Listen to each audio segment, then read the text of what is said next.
every evening, as well as they're doing vitals on staff frequently throughout the day. So we're really monitoring this, and we're doing more testing, and we were glad to hear in the governor's plan that we're going to try to expand testing to all residents, all facilities, all staff, because we are having so many asymptomatic.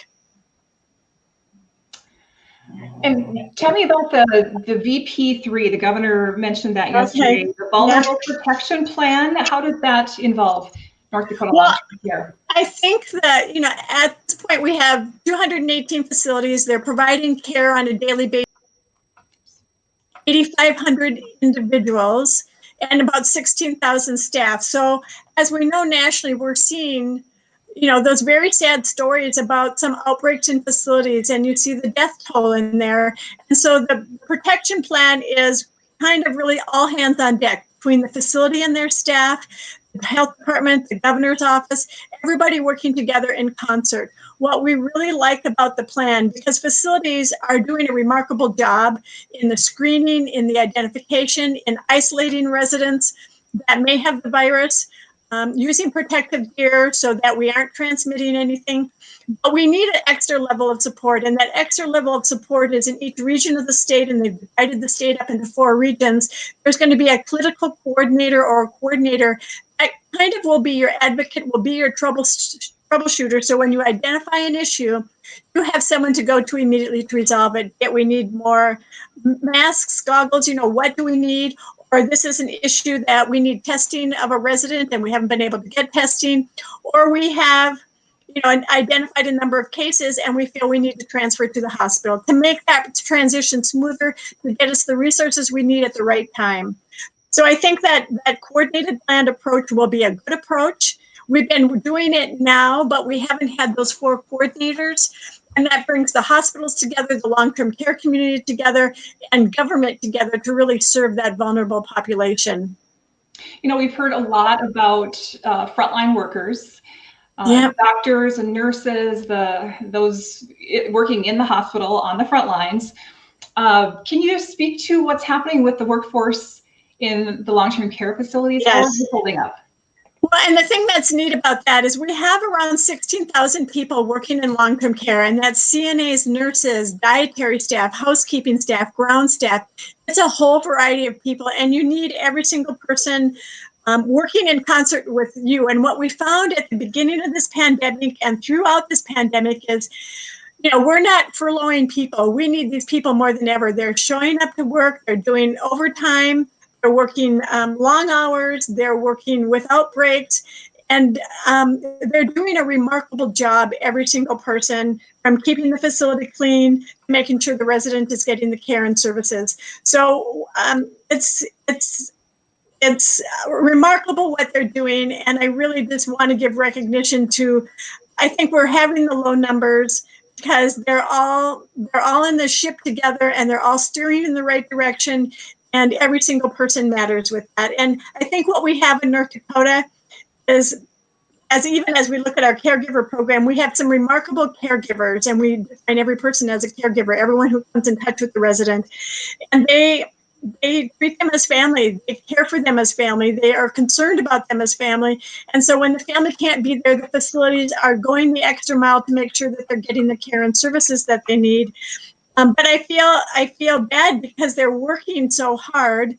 They're not concerned about themselves. Their families and their spouses are kind of picking up the rear because they can't be at home. And it's just a tribute to them in what they're doing every single day to keep our residents safe. So do you need more workers? We probably could use some more. What we have right now is a number of facilities are using contract agencies because we went into this not having our sufficient workforce. So if anyone out there is interested in a job, we have on our website every facility in the state. If you're in your local community, reach out to them. We have dietary jobs, nursing jobs, CNA jobs, and the federal government is allowing us to now train CNAs, certified nurse assistants, in an 8-hour program so we can train them, get them on board, have them work with another person that's certified during this pandemic. And so we see some new people coming in, which is absolutely awesome. In fact, nationwide, when the program was revealed a couple of weeks ago, 10,000 people went through the training throughout the U.S. I don't know how many in North Dakota, but we're seeing a number of people come in through that. So absolutely, yes, we need more staff. We would love to be able to use less contract agency and get more permanent people, or even during this pandemic, get some more staff in. And so there are a variety of positions open, from housekeeping, maintenance, nursing, administration. So just contact your local facility on the neighborhood and go on their website and apply for a job. Fantastic. I want to just take a moment to recognize you. You've been in your position or with the association for 30 years. Is that, am I right? Yeah. Yes. It's been marvelous. It was, it was a blessing. I was in graduate school at the time, and I was working for the Department of Human Services for about 10 years and then went to graduate school. And I love the people at the Department of Human Services. They were great to work with. And then when I got done with graduate school, and it's like, boy, maybe I want to do something else. And this job opportunity came up, and here I am 30 years later. And it's just been, it's the thing that's awesome about it is you get to advocate for people. You get to advocate for facilities, for residents, and for quality of care and quality of life. And who wouldn't love doing that? For sure. You do a great job of it. I have had the pleasure of working with you to select some caregiver winners to recognize them. The last, I don't know, 8-10 years, I've been involved in the Long-Term Care Association Caregiver Awards. And I pulled out, these might be the 4 winners, but one is a bath aide who received, I don't know, it's a thick stack of nominations from residents. Okay, so just think about a bath aide, and this is probably the most personal job there is in a long-term care facility. Am I right? Yeah. And I was reading that one too, because the thing that I noted about it is she wants to make sure their bath is warm and that it's an inviting environment. I mean, because, it's, we want the experience to be good, and we want people to feel pampered. And it sounds like that's exactly what she does. She makes people feel pampered, feel warm, enjoy that experience, and, just the visiting back and forth. But yes, a bath aide, I think it was at Richardson Healthcare Center. Right, yes. Yeah. A few things that I had highlighted, there is no one I trust more to give me a bath. And these are the things that kind of choke me up a little bit. Genuine, she's genuine, respects the dignity of the residents, gentle with me as I have very sensitive skin, never rushes me. I am bathed well. She makes sure I'm bathed well before my favorite soap opera. Oh. That was very sweet. Yes. And so I guess these kind of things speak to the loving care that happens in North Dakota's long-term care facilities. Yep. The personal care, the getting to know that person and what they were like, and making sure that what's important to them is what we do to treat them that way every day. So yes, no, that, because even you think of many of them are in a lift when they're put into the bathing tub, and that can be kind of scary. You think of going up in this little contraption, but she's making it a safe, secure, good experience. Another nomination that came in that stood out, and I believe is another one of the winners, you'll correct me if I'm wrong, but this gal who, let's see, she was visiting, I believe, she doesn't live in the state, so she wasn't not able to be there, but her dad visited her mom every day and brought their dog to visit as well every day. Yes. And then her dad passed away unexpectedly, and the dog was taken to an animal shelter. And this CNA adopted the dog, and then continued to go bring the dog to visit on her days off. And I mean, that's kind of going. I know. Yes. An extra mile. Yeah, absolutely. And I think that was the individual from Grafton, Kristen Butler. And yes, indeed, she was selected. And I think it said when she was 5 years old, she wanted to be a missionary nurse. And so really has been in long-term care. Um, and I think now 20 years, but absolutely, who would, think of the feeling of the resident when they still got to see their dog and that it didn't have to go to a shelter, and that connection to her prior life got to continue when the spouse died. No, I think it's those kinds of stories where you see they go above and beyond the call of duty, and it's just natural to them because they knew it was important to the resident. I mean, yeah, I love that story too. Yeah, it's probably the toughest job anyone has ever given me to do, Shelly. Yes. And I think you can speak for the other judges as well. Yes, because we've received over 1,000 nominations. The nominations can only be submitted by residents themselves or their family. And when you read those applications, it's very heartwarming stories, and it's very difficult to choose who are the top ones. They're all really good, and I think any one of them would be deserving of the award. But then you go to, okay, who are those that have done everything above and beyond? And then you try to filter them out, and there are some outstanding ones. The Bath Aid too. That was Naomi Steele. And then in Bismarck, we have my mom was in a facility for the last 5 months of her life. In fact, her 1-year anniversary of dying was yesterday, so it was kind of I'm sorry. A sad day and a happy day because she received really good care. But one of her caregivers in the facility, the dementia facility she was in, John Sharpett, was selected. And I didn't know it until at the very end when they had selected. And, he made an impression on my mom, too. He had a long career in Bismarck, and he had his own business. And then he started working part-time in the facility. And he is the most charming, nice, engaging person that cares about every resident, visited every resident, wanted to make their life easier, was the bus driver, the maintenance guy. If you wanted a picture moved or the dresser moved or a picture put up, he was right there. So it was really nice to see that he won too. And it's so I was happy when he was selected. Every one of them you look at, I don't know if I could be a judge, because even as we sat there and read through them, giving them to the judge, I mean, it's a heartwarming day of reading those stories, and you think, how are they ever going to select? Yeah, it is. It's and you don't give us 1,000. You kind of your staff, Carol, and you go through and say, okay, these are the ones that go to the next level. It's a hard screening process. It's very difficult. Yeah. You mentioned John Sharpett. The last paragraph says, rumor has it he will clear snow from employees' driveways after a storm to ensure they can get to work. Yeah. I mean, how nice is that? Yeah, amazing. Is there one more you want to mention? There is. There's Joanne Johnson. She's at Bethany Homes in Fargo. She's a CNA. And the thing that I loved about that one is because what we do is when the judges select them, we'll call the facility and we'll say, hey, we have a winner. This person was selected.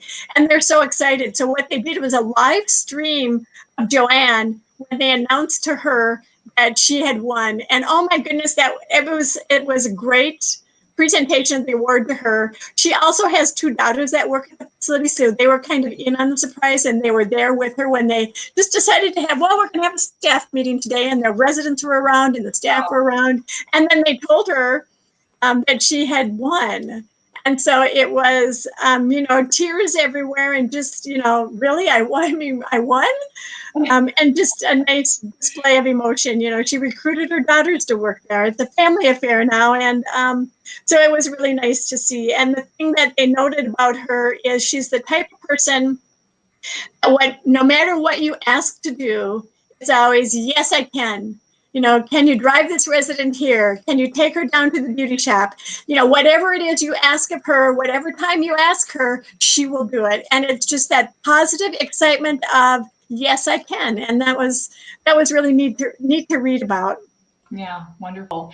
Now you would also be celebrating all of these people along with all caregivers across North Dakota at an event coming up in early May. Yes. If not for being in the middle of a pandemic, right? Yes. our annual convention, where generally we have 1,000 people between vendors and staff throughout North Dakota, we generally have 40 to 50 sessions, education sessions, where you look at the best practices, what is the current environment, and what the regulations are, networking opportunities. It really is a great event to bring long-term care staff together to learn, to network, and support each other. Unfortunately, because of the pandemic and absolutely being safe, the convention was canceled. We have rescheduled it for the last week in August. It was amazing, though. We were able to get every single speaker that we had scheduled in May rescheduled in August. And we were able to get the event center in Bismarck, the hotel arrangement. So it all worked out great. I'm hoping now that we don't have to have another cancellation. I'm sure our numbers will be down with just the issue on social distancing and being sensitive to what we can and cannot do to make sure that we remain safe in North Dakota. So we know it will be different, but we're really looking forward to the end of August and having that convention, recognizing all our caregivers. We have Volunteer of the Year awards. We have Distinguished Service Award recipients. And then just having people take some time to relax, network, and learn, because they are working so hard. So we're hoping that in August we can reconvene that event and just give thanks to the work that they're doing. Wonderful. I hope you can too. Yes, yes. I guess as a last word, Shelly, do you want to just address any concerns that maybe family members have now? Sure. Sure. Talked about a lot about some wonderful things, but maybe there is just some peace of mind that you could give to family members who haven't been able to see their loved ones. I know, that is, it would be, having been a family member and a mother in a facility just a year ago. I don't want to tear up now, but we know it's very difficult on families, and I want to assure them that staff are doing that extra measure to make sure that they're not going to forget you. We're doing FaceTime, we're doing window outside the window, we're doing pen pal programs, we're doing everything to keep families connected to their loved one. We know that families are an important part of that older person's life, that they're missing you. We're trying to fill that void to make sure that they know that you are there for them. You just can't be there physically. And so electronically, we're trying to do all of that. But I know that we've been under the no visitation since about March 9th, and I know it's very difficult on families. Facilities are communicating with families. They're emailing families. They have an Everbridge system where they send out messages. But if you have any concerns whatsoever, or you're not sure what the status is of your parent, don't hesitate to reach out. Many times a facility will have the telephone number and the contact person of one family member, and that's the family member that they're in contact with, because it would be hard to have them call 10 family members. So for communication purposes, so sometimes we're relying on that one family member to then further communicate to the rest, and we know that they're overwhelmed and sometimes they can't do that. So just know that facilities love those residents, are taking care of those residents, and are trying to really make sure that they know that their family out there that they can't see right now is still very engaged in their care, and can't wait for the day when we can have some reunions, because I know it's hard. Mm-hmm. Well, Shelly, I celebrate you as an inspired woman, because there's no doubt your passion comes through. You believe in what you do. You believe in the people that you serve. And I just want to say thank you. Thanks for taking time to talk about this important subject for North Dakotans and their families. And thanks for what you do. I hope you stay well. And thank you very much. Thank you, Marcy. I appreciate the message out to families, out to staff, and all that you do to elevate women. So thank you very much. Yep. Take care. Stay well. Yep. Keep up with all the Inspired Woman conversations at inspiredwomanonline.com. Subscribe to the Inspired Woman YouTube channel, or follow us on Facebook at Inspired Woman and on Instagram and Instagram TV at Inspired Woman by Marcy. We'll see you next time for another Inspired Woman conversation.